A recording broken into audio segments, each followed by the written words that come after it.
Studiyamızın qonağı hərbi ekspert Ramil Məmmədli ilə. Ramil bəy, xoş gördük sizi. Xoş gördük, təşəkkür edirəm, sağ olun. İstiqamətlər çoxdur əslində.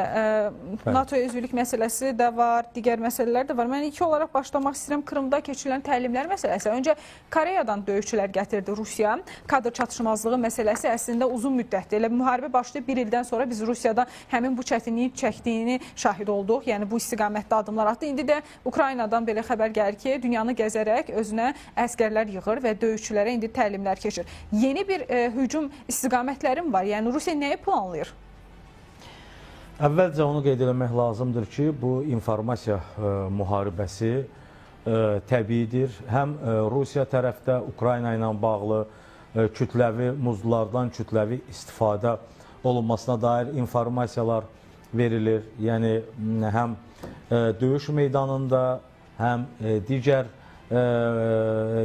ərazilərdə güya muzların olduğunu və hərbi təlimatçıların olduğu söylənilir. Həmçinin də eyni zamanda Ukrayna və Qərb mediası da artıq 3 ildir Rusiya ərazisində, Rusiya ordusunda və yaxud da Rusiya tərəfdən Ukrayna ərazisində xarici döyüşçülərin olduğuna dair... Mən çox üzr istəyirəm, son dəqiqə xəbəri gəlib, onu təqdim etmək istəyirəm. Buyurun. Daha sonra fikirlərinizi Buyurun. alaq. Belə ki, martın 16-sı saat 18:35 radələrində Ermənistan Silahlı Qüvvələrinin bölmələri Gorus rayonunun Xəzinəvar yaşayış məntəqəsi istiqamətində yerləşən mövqələrindən ordumuzun mövqələrini atıcı silahlardan atəşə tutub. Bu barədə Azərbaycan Müdafiə Nazirliyi məlumat yayıb. Bir daha vurulamaq istəyirəm. Mart ayının 16-sı 18:35 radələrində Ermənistan Silahlı Qüvvələrinin bölmələri Gorus rayonunun Xəzinəvar yaşayış məntəqəsi istiqamətində yerləşən mövqələrindən ordumuzun mövqələrini atıcı silahlardan atəşə tutub.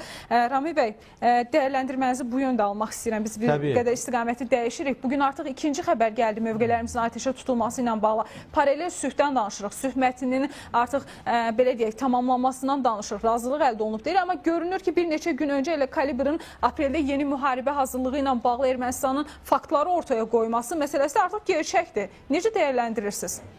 Məndə xanım, 2021-ci ildən bu günə qədər Ermənistan Silahlı Qüvvələrinin əldə etdiyi yeni silah texnika məhsulları ilə bağlı, ümumiyyətlə onların şərti sərhəd bölgəsində, yəni Ermənistan-Azərbaycan şərti sərhəd bölgəsində hərbi, taktiki istiqamətdə, mühəndis istehkam təyinatlı hansı addımlar attığını dəfələrlə söyləmişik, demişik və təsadüfi deyil ki, elə məhz həmin dövrdən başlayaraq, 2021-ci ildən başlayaraq Ermənistan Göyçə gölündən Araz çayına qədər olan məsafədə, yəni izah üçün deyim ki, Daşkəsən rayonuyla həmsərhəd Ermənistan ərazisindən Zəngilan rayonu ilə həmsərhəd Ermənistan ərazisi istiqamətində bu xətt üzrə Ermənistan ordu birləşmələri yeni mühəndis istehkam xətləri formalaşdırır, yeni səngərlər qazır və həmçinin həmin ərazilərdə yeni hərbi birləşmələrin infrastrukturu formalaşdırılır. Və bu infrastruktura isə yeni texnikalar cəlb olunur. Bu texnikaların böyük hissəsi isə hücum təyinatlı hərbi texnikalardır. 2021-ci ildən başlayaraq Ermənistan bu istiqamətdə addımlar atır. Və təbii ki, əgər hansısa bir istiqamətdə hücum təyinatlı silahların sayı artırılırsa, demək ki, hansısa bir mərhələdə həmin istiqamətdə hücum əməliyyatları planlaşdırılır, hərbi əməliyyatlar planlaşdırılır. Və bununla bağlı səsləndirdiyim fikirlərdə, daha əvvəllərdə səsləndirdiyim fikirlər, son günlər yaranmış gərginlik, bu gün isə artıq 2 dəfə Zəngəzur bölgəsində Azərbaycan ordusunun mövqeləri istiqamətinə atılan atəşlər, güllələr təbii ki, ondan xəbər verir ki, Ermənistan tərəfi qarşıdan gələn addımlara hazır deyil və yaxud da səsləndirilən fikirlər sadəcə olaraq siyasi bir manevrdir. Yəni, biz sülh müqaviləsini imzalamağa hazırıq deyilir Ermənistan tərəfdə, ölkənin başçısı tərəfindən də səsləndirilir, yəni Nikol Paşinyan tərəfindən də bu fikir səsləndirilir. Amma son nəticədə gərginlik yaradılır ki, bu proses bir qədər də uzansın. Mən xatırlatma istəyirəm sizə. Əlbəttə ki, Ermənistanın hazırki vəziyyəti, yəni daxili vəziyyəti, hərbi siyasi strukturlarda daxili vəziyyəti olduqca ürəkaçan deyil. Məsələ burasındadır ki, Ermənistan uzun müddət ərzində Sovet-Rus standartları ilə və yaxud da Rusiya ilə hərbi əməkdaşlıq şəklində ordu strukturunu formalaşdırmışdı və ordunun zabit heyətinin böyük əksəriyyəti məhz bu formatdaydı. Sonraki mərhələlərdə isə 2018-ci il, xüsusilə 2021-ci ildən sonra isə Ermənistanda dəyişikliklər baş verdi. Hesab edirəm ki, bu bölgədə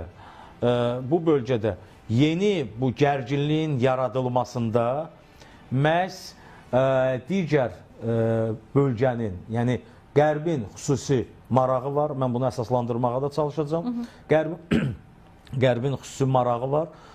Çünki Ukrayna münaqişəsi, baxmayaraq ki, döyüş meydanında aktiv döyüş əməliyyatları gedir, yəni döyüş əməliyyatları daha fəallaşıb, amma bu özünün pik mərhələsinə gəlib çatmaqdadır. Ən azı hərbi əməliyyatların müharibə fazası yekunlaşacaq. Yeni Rusiya üçün yeni bir gərginlik məkanının yaradılması, Cənubi Qafqazda yeni bir gərginlik ocağının yaradılması əlbəttə ki, Qərbin marağındadır. Özü də Rusiyanın de facto müttəfiqi və çox müsbət münasibətlərdə olduğu Azərbaycan arasında. Bir sözlə hesab edirəm ki, Cənubi Qafqazın iqtisadi inkişafı, 3+3, şimal-cənub layihələrinin icra olunmaması və digər siyasi addımların, infrastruktur layihələrinin həyata keçirilməməsi üçün Ermənistan tərəfdən bu proses alovlandırılır. Rami bəy, biz kalibrın faktlarını xatırlatdığımızda orada bir məsələ vurğulanırdı ki, yəni sizin də qeyd etdiyiniz faktlar üzərində deyilirdi ki, Ermənistan qəfil hücuma keçmək istəyir və yaxud da ki, qəfil belə deyək, situasiya yaradıb Azərbaycanı fakt qarşısında qoyaraq hansısa bir reaksiya almaq istəyir. Yəni hazırki atəşkəsin pozulması da ona mı hesablanıb?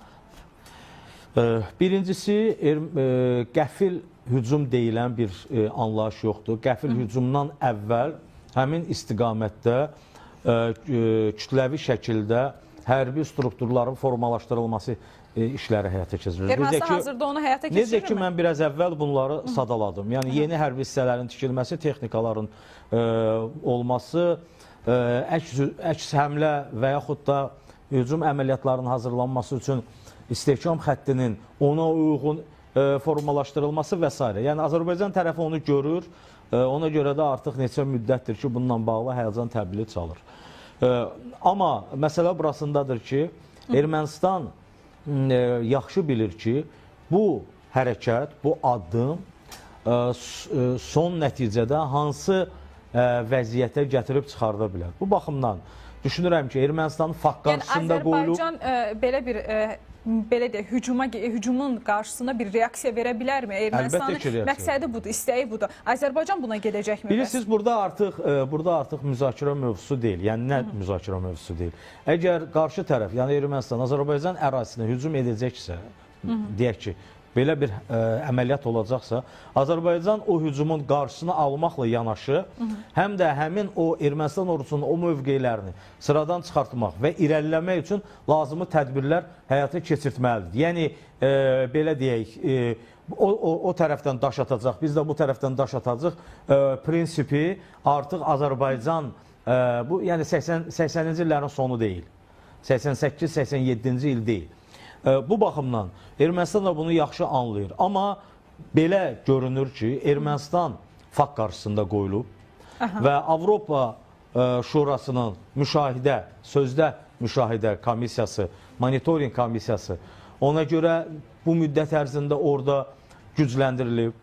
Amerika ilə imzalanan, bunu unutmayaq, xatırlayaq, hər zaman xatırlayaq ki, Ermənistanla Amerika Birləşmiş Ştatları arasında sərhəd təhlükəsizliyi ilə bağlı saziş imzalanıb, razılaşma əldə olunub. Özü də çox uzaq tarix deyil, səhv etmirəmsə yanvar ayında, dekabr ayında səhv etmirəm. Yəni, Bidenin prezidentlik müddətinə çox az bir müddət qalmış.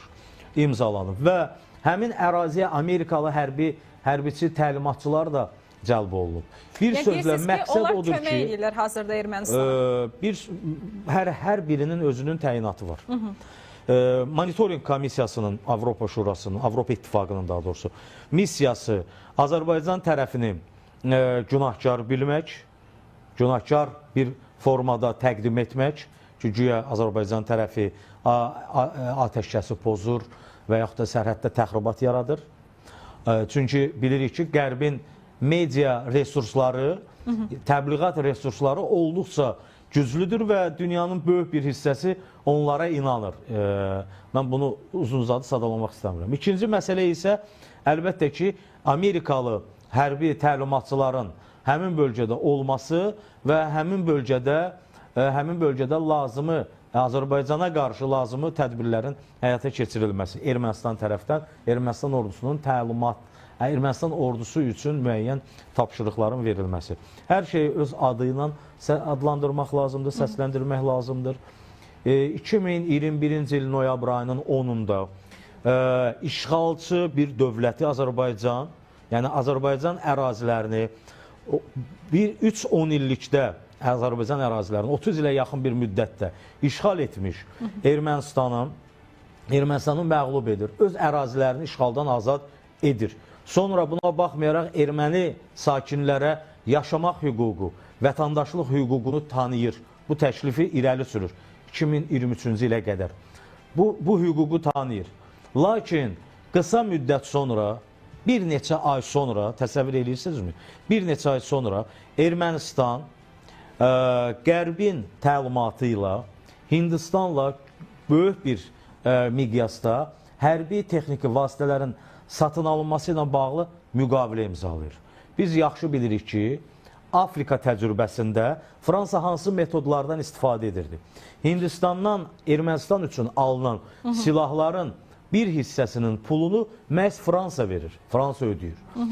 Çünki son bir il ərzində Hindistan rəhbərinin Fransaya, Parisə səfəri, Fransanın prezidentinin Hindistana səfəri və hərbi texniki sahədə əməkdaşlıq, münasibətlərin yenilənməsi prosesi, daha da gücləndirilməsi prosesi ilə bağlı razılıq əldə olunmasını biz bilirik. Və Ermənistan ordusunun da hərbi texniki imkanlarının gücləndirilməsi və yenilənməsi prosesi də bu məsələlərdə, bu görüşlərdə müzakirə olunub. Və uzun illərdir Afrikada Fransa meyilli olan dövlətlərin silah sursatlarının pulunu Fransa ödəyir büdcədən. Eyni proses də Ermənistanda gedir və hesab edirəm ki, məhz Ermənistanın 2021-ci ildən başlayaraq silahlandırılması prosesinə start verən və onun təhlükəsizliyini təmin etmək üçün müəyyən sazişlər, müqavilələr və s. imzalayan, qəbul edən Qərb dövlətləri əlbəttə ki, bunu bilirdilər və bu dövləti yenidən Azərbaycan qarşısında güclü etmək üçün lazımı tədbirləri həyata keçirirlər. Yəni təxribatlar bundan sonra davam eləyəcəkmi deyirsiniz? Necə düşünürsünüz? Burada iki məqsəd var. Birinci məqsəd, Ermənistan bu ərazilərə iddialıdır. Bu təbiidir. Biz bunu bilirik. İkinci məsələ, Azərbaycan Qərblə münasibətlərdə balanslaşdırılmış siyasət yürüdür. Xüsusilə də bu proses 2014-cü ildən davam edir. 2022-ci ildə isə daha ciddi şəkildə Azərbaycan bu məsələlərə riayət edir. Məsələ Qərblə Rusiya arasında Amerika-Rusiya münasibətlərinin kəskinləşməsi açığı Ukrayna müharibəsi ilə bağlı Azərbaycan Qərblə münasibətlərdə, Rusiya ilə münasibətlərdə balanslaşdırılmış siyasət irəli sürür, yürüdür. Qərb isə bu balansı qəbul etmir. O, Azərbaycanı öz maraqları üçün istifadə etməyə, öz maraqlarına xidmət edən bir dövlətə çevirməyə çalışır. Gürcüstan təcrübəsi, Cənubi Qafqazda Gürcüstan təcrübəsi, bununla bağlı Gürcüstan təcrübəsi var və Ermənistanda da bununla bağlı gözümüzün qabağındakı proseslər gedir. Və Ermənistanı bölgənin, Qərb üçün bölgənin jandarmına çevirmək məqsədi ilə bağlı proseslərə yenidən start verilib və yenidən müharibə hədə qorxusu Azərbaycana qarşı irəli sürülür. yürüdülür və məqsəd də burada Azərbaycanı anti-Rusiya, anti-İran proseslərində iştirak etmək üçün istifadə etməkdir. Azərbaycan isə özünün siyasi iradəsini ortaya qoyaraq bu məsələləri həyata keçirtmək istəmir. Müəyyən məqamlar var ki, onları açıq şəkildə söyləmək olmur, amma həqiqət budur. Yəni, söhbət təkcə Ermənistanın ərazi iddiasından deyil, həm də Ermənistan üzərindən Azərbaycana qarşı müəyyən təzyiqlərin həyata keçirilməsindən gedir. Aydındır, bir 3 dəqiqəmiz var. Bir də istiqamət bugün hər iki atəş halında biz Gorus istiqamətini gördük, Gorus istiqamətini oxuduq. Bu istiqamətin seçilməsi ilə bağlı bəs bir səbəb varmı? Əlbəttə ki, həmin ərazi olduqca strateji əhəmiyyət kəsb eləyir və Gorus Ermənistan çalışır ki, Zəngəzur bölgəsində, Zəngəzur dəhlizi bölgəsində özünə aid olan hissəni bir qədər də artırsın. Həmçinin 2020-ci ildə itirdiyi əraziləri, orada taktiki və strateji yüksəkliklər var, məntəqələr var. Bu əraziləri yenidən geri qaytarsın və sülh müqaviləsi imzalananda masada həmin ərazilərə qarşı öz iddiasını irəli sürsün və əraziləri sahib ola bilsin. Yəni, necə ki, müharibə yekunlaşanda deyirlər, hərə öz yerində qalacaq. Yəni, təxminən bu istiqamətdə müəyyən addımlar atmağa cəhd edilir. Əlbəttə ki, bu arzu olunan deyil.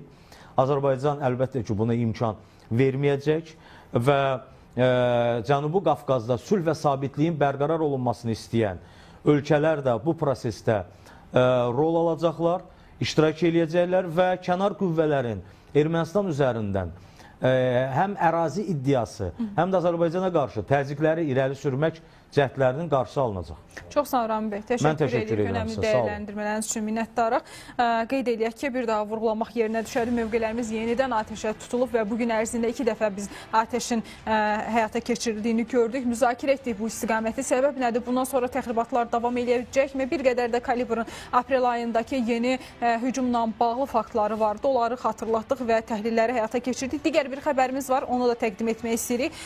Son olaraq Azərbaycan Respublikasının 1-ci vitse-prezidenti Mehriban Əliyeva martın 16-sında ölkəmizdə səfərdə olan Rusiya Federasiyası Federal Məclisi Federasiya Şurasının sədri Valentina Matviyenko ilə görüşüb. 1-ci vitse-prezident Mehriban Əliyeva Valentina Matviyenkonu salamlayaraq onun ölkəmizə səfərinin ölkələrimiz arasında parlamentlər arası əlaqələrin inkişafına töhfə verəcəyini qeyd etdi. Rusiya Federasiyası Federal Məclisi Federasiya Şurasının sədri qəbula və qonaqpərvərliyə görə 1-ci vitse-prezidentə təşəkkürünü bildirdi. Qonaq ölkələrimiz arasında dostluq əlaqələrinin inkişafında parlamentlər arası əlaqələrin və parlament nümayəndə heyətlərinin qarşılıqlı səfərlərinin əhəmiyyətini vurğuladı.